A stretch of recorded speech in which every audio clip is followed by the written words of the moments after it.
Hey guys, and welcome to Quality Shot. Right, Paris Masters Day 3, and as you can see, there's still actually the final night match, Medvedev versus Ivashka going on.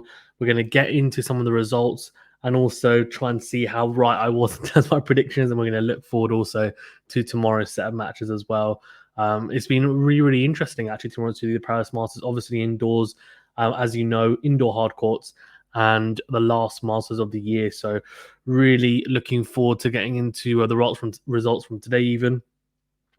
Before we get into that, actually, as well, please do remember to like the video if you don't mind and subscribe to the channel. It really does help us out a great deal. And thank you for your support so far. We're on our road to 2K subscribers, so any help towards that is greatly appreciated. Do follow us as well on Twitter. It's QualityShot1 and also on Instagram, QualityShot.f. Thank you very much. Right, let's get straight into this then. So as you can see, Medvedev's set and also a breakup against Ivashka there. So it looks like he's probably going to get the job done in straight sets there. So no such a hassle, but you never know, could turn around. Maybe even might be done by the time we finish the video. Korda, Cilic, I think I went with Korda, but I could be wrong yesterday.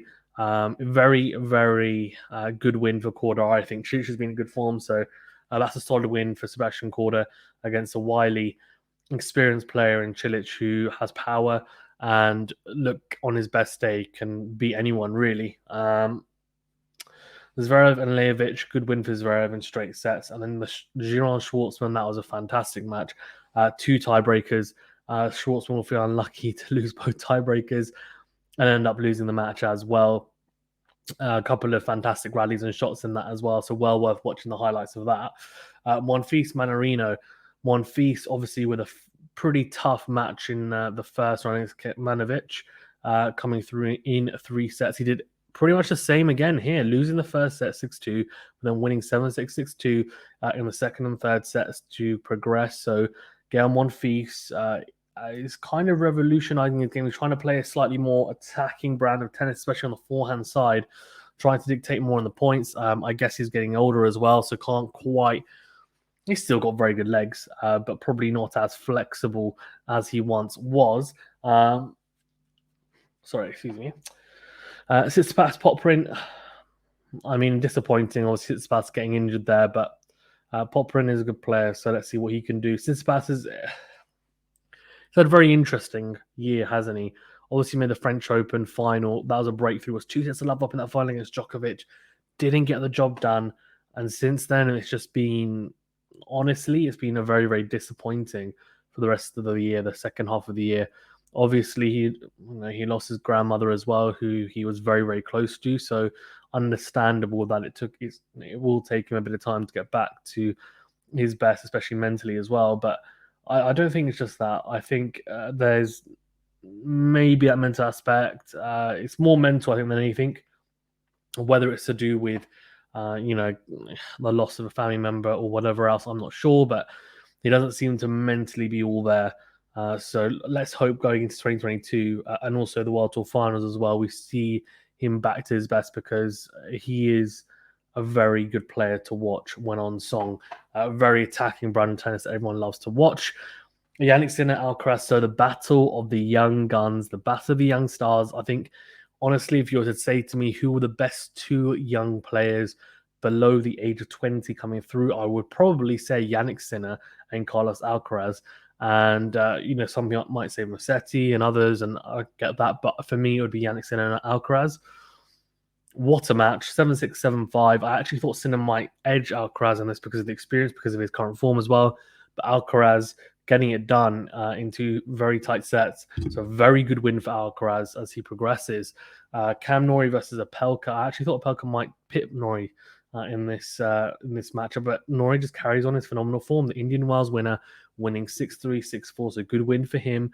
And then Dimitrov versus Khachanov. Khachanov, after that silver medalist, hasn't quite managed to, match those heights. Hasn't maybe done as well as he would have liked. Losing here to Dimitrov, who has had a pretty good last few tournaments, making the semi-finals of Indian Wells. 4-6, 6-2, 6-love, so a very good win in the end for Dimitrov. Hakac beating Tommy Paul 7-5, 7-6, so another very tight match.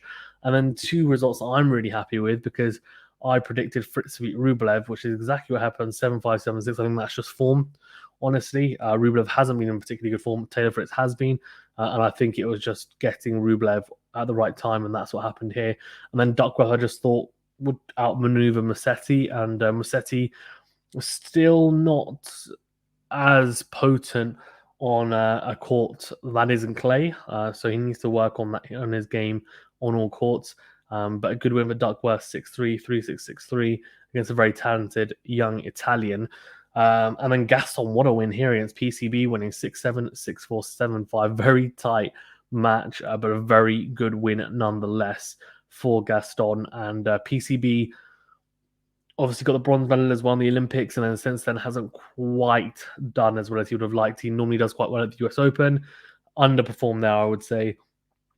So let's see how he does next year. But I think he'll look at it and say, yep, won the bronze medal. Apart from that, maybe a slightly disappointing year for him so far.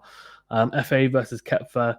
What a win for Koepfer. I mean, Koepfer obviously had that marathon match against Andy Murray in the first round, winning that final set tiebreaker.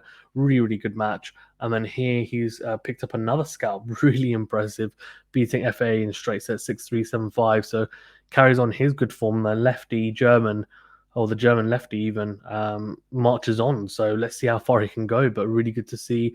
FA, though, needs to work on his consistency, doesn't he? He really does.